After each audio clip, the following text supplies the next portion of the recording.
ಸ್ನೇಹಿತರೆ ಹಾಗೂ ಎಸ್ಎಸ್ಎಲ್ಸಿಯ ಎಲ್ಲ ವಿದ್ಯಾರ್ಥಿಗಳಿಗೆ ಆರ್.ಕೆ ಕ್ಲಾಸ್ಗೆ ಸ್ವಾಗತ.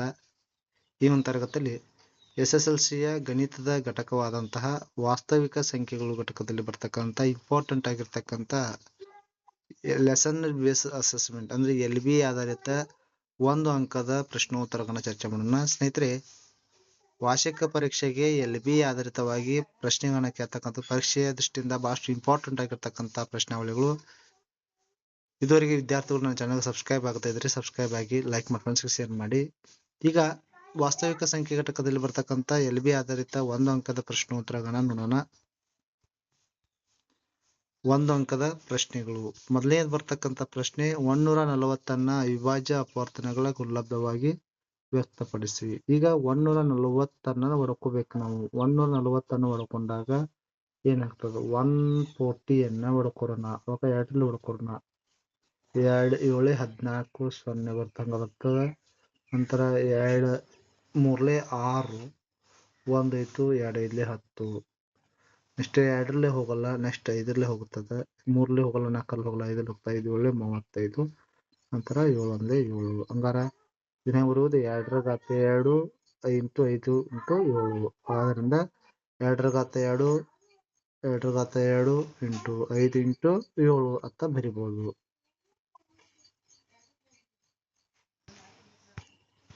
ಅಂಕಗಣಿತದ ಮೂಲ ಪ್ರಮೇಯವನ್ನ ನಿರೂಪಿಸಿ. ಅಂಕಗಣಿತದ ಮೂಲ ಪ್ರಮೇಯ ಏನ್ ಹೇಳ್ತದ ಅಂದ್ರೆ, ಪ್ರತಿಯೊಂದು ಸಂಯುಕ್ತ ಸಂಖ್ಯೆಯನ್ನ ಅವಿಭಾಜ್ಯ ಸಂಖ್ಯೆಗಳ ಗುಣಲಬ್ಧವಾಗಿ ವ್ಯಕ್ತಪಡಿಸುವುದು.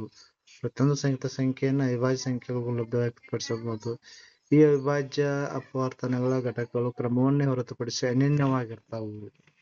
ಕ್ರಮವನ್ನು ಹೊರತುಪಡಿಸಿ ಅನನ್ಯವಾಗಿ ಇರ್ತಕ್ಕಂಥದ್ದು.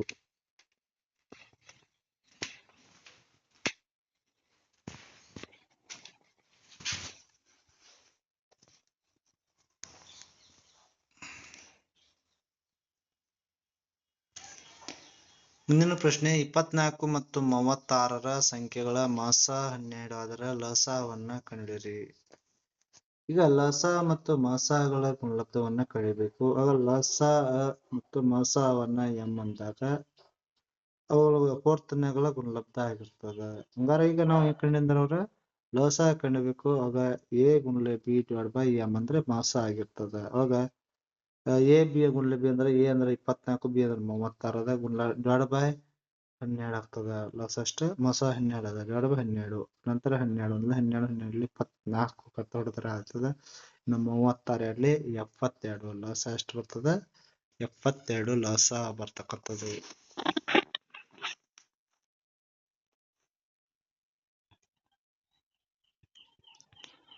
ತೊಂಬತ್ತಾರನ್ನ ಅವಿಭಾಜ್ಯ ಅಪವರ್ತನಗಳ ಗುಣಲಬ್ಧವಾಗಿ ವ್ಯಕ್ತಪಡಿಸಿ. ಈಗ 96 ವ್ಯಕ್ತಪಡಿಸಿದಾಗ 96 ಹೊಡೆದುಕೋತ ಹೋಗ್ಬೇಕು.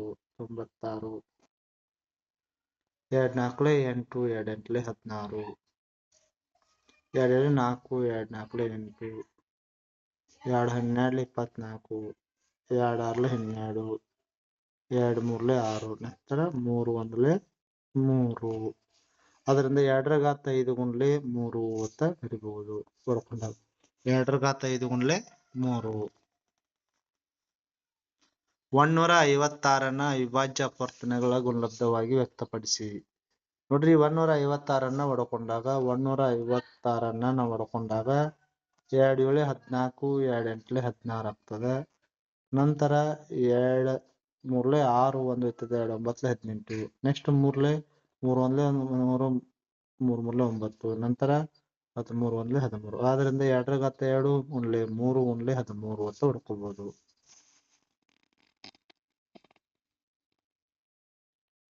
ಇನ್ನ 200 = 2 ಘಾತ m × 5 ಘಾತ n. m ಮತ್ತು n ಗಳ ಮೌಲ್ಯಗಳನ್ನ ಕಂಡಿರಿ. ಇಲ್ಲಿ 2 ಘಾತ 200 ಹೊಡ್ಕೋತ ಹೋದಾಗ 200 ಹೊಡ್ಕೋತ ಹೋದಾಗ 2 100 200 2 50 2 25 5 5 5 1. ಆದ್ರಿಂದ ಇದನ್ನ 2 ಘಾತ 3 × 5 ಘಾತ 2 ಮಾಡಬಹುದು. ಆಗ m ಬೆಲೆ 3, n ಬೆಲೆ 2 ಆಗ್ತದ.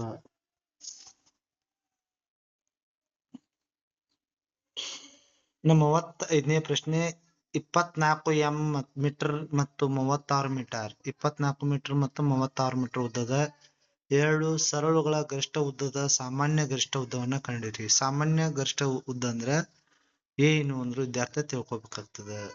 ಇಲ್ಲಿ SCF 24 ಮತ್ತು 36ರ SCF ಅನ್ನ ಕಂಡುಹಿಡಿಯೋದು. ಎಷ್ಟು ಬರ್ತದೆ? 12.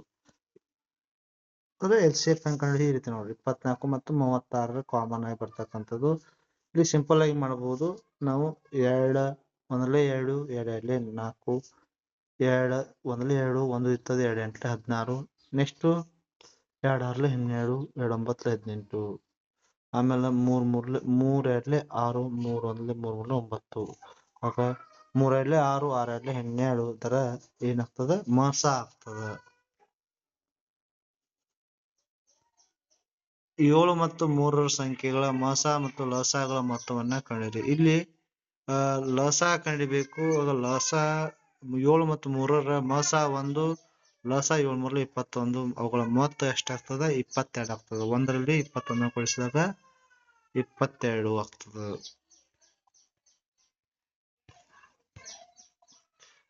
ಕೊನೆಯ ಪ್ರಶ್ನೆ, ಕೊಟ್ಟಿರುವ ಅಪವರ್ತನ ವೃಕ್ಷದಲ್ಲಿ x y ಬೆಲೆಗಳ ಸಂಖ್ಯೆಯನ್ನು ಕಂಡಿರಿ. ಇಲ್ಲಿ x 2 y 5 ಅದ. ಅವಾಗ x plus y is equal to ಇದರ ಅಪವರ್ತನ ವೃಕ್ಷ ಯಾವ ರೀತಿ ಇದೆ? ಇಲ್ಲಿ ಕೊಟ್ಟಿರ್ತಕ್ಕಂಥ ಅಪವರ್ತನ ವೃಕ್ಷ ಅಂದಾಗ ಇದೊಂದು ಅಪವರ್ತನ ವೃಕ್ಷ ಕೊಡಲಾಗಿದೆ. 10 ಅದ. ಅಪವರ್ತನ ವೃಕ್ಷ ಈ ರೀತಿ 10 ಕೊಡ್ಯಾರು. ನಂತರ ಏನು ಸ್ಪ್ಲಿಟ್ ಅಪ್ ಮಾಡ್ಯಾರು. ಇಲ್ಲಿ 2 ಅದ ಮತ್ತು 5 ಅದ. ಅಂದ್ರೆ ಇದು x ಅದ, ಇದು y ಅದ. ಹಂಗಾರೆ ಇವುಗಳ ನೆಕ್ಸ್ಟ್ ಏನಂದ್ರೆ ಇವುಗಳ ಮೊತ್ತ ಎಷ್ಟು? x ಪ್ಲಸ್ y ಗಳ ಮೊತ್ತ ಎಷ್ಟು ಅಂತ ಕ್ವಶನ್ ಅದ. ಅವಾಗ x ಪ್ಲಸ್ y ಗಳ ಮೊತ್ತ 7 ಅದ. ಅದು ಅಪವರ್ತನ ವೃಕ್ಷ ಮಿಸ್ ಆಗಿರ್ತಕ್ಕಂಥದ್ದು. ಈ ರೀತಿ ಚಿತ್ರ ಅದ. ಇಷ್ಟು ಒಂದು ಅಂಕದ ಇಂಪಾರ್ಟೆಂಟ್ ಆಗಿರ್ತಕ್ಕಂಥ ಪ್ರಶ್ನಾವಳಿಗಳು. ವಿದ್ಯಾರ್ಥಿಗಳಿಗೆ ಏನಾದ್ರು ಗೊಂದಲ ಇದ್ದರೆ ನನ್ನ ಚಾನಲ್ ಶೇರ್ ಮಾಡಿ, ಕಮೆಂಟ್ ಮಾಡಿ ಅಂತ ಹೇಳ್ತಾ ಥ್ಯಾಂಕ್ ಯು ಟು ಆಲ್.